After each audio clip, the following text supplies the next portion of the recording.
দিনাজপুরের হিলিতে ঠাকুরগাঁও জেলা পুলিশ সুপারের মাইক্রোবাস আটকে চালককে মারধর করে সড়ক অবরোধ ও মব সৃষ্টির অভিযোগে এসআর পরিবহনের চালককে আটক করা হয়েছে। গতরাতে হিলি চারমাথা মোড়ে এ ঘটনা ঘটে। পুলিশ জানায়, ঠাকুরগাঁও জেলা পুলিশ সুপার মোহাম্মদ বেলাল হোসেন ছুটি শেষে ঠাকুরগাঁওয়ের নিজ কর্মস্থলে ফিরছিলেন। পথে জয়পুরহাটের 5 বিবিতে ইফতার শেষে বডিগার্ড ও ড্রাইভার সহ রওনা দেন। পথিমধ্যে এসআর পরিবহনের একটি কোচ হিলির দিকে যাচ্ছিল।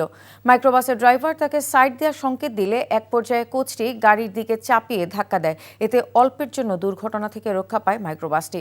কোচটিকে থামিয়ে ধাক্কা দেওয়ার কারণ জানতে চাইলে বাকবিতণ্ডা শুরু হয়। পরে হিলি চারমাথা মোড়ে পৌঁছালে আবারও এসআর পরিবহনের কোচটি এসে স্থানীয় কয়েকজন শ্রমিক সহ মাইক্রোবাসটি আটকে চালককে মারধর করে। এ ঘটনায় এসআর পরিবহনের ড্রাইভারকে আটক করা হয়েছে।